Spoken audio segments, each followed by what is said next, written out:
sangat tajam, tajamnya lebih dari pedang. Bicaralah macam-macam, asal jangan ngomongin orang.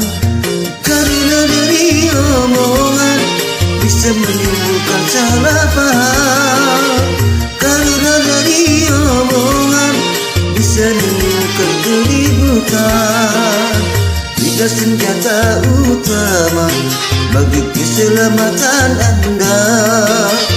Pandai-pandailah menjaga, lidahmu kala berbicara.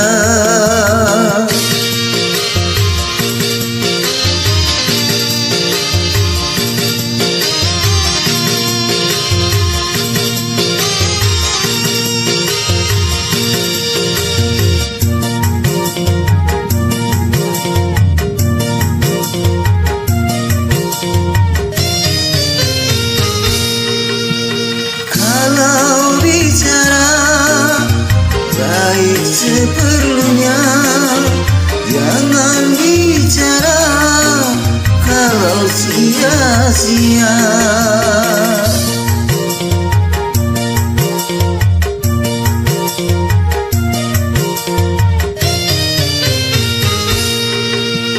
Kalau bicara baik seadanya, jangan bicara kalau berdusta.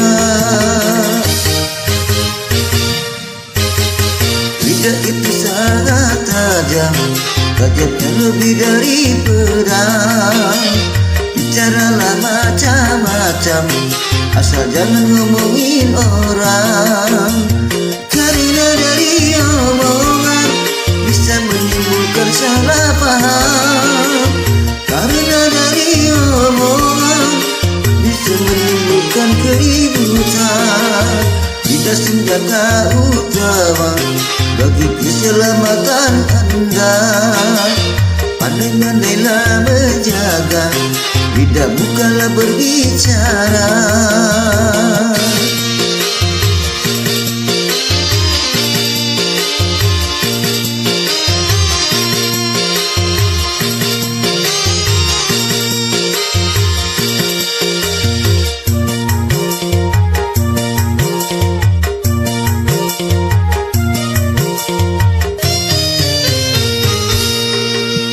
Kalau bicara baik seperlunya, jangan bicara kalau sia-sia.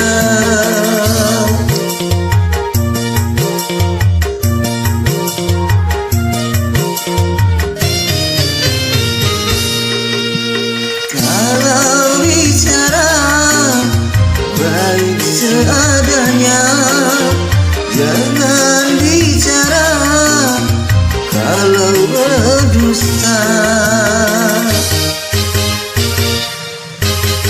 Lidah itu sangat tajam, tajamnya lebih dari pedang.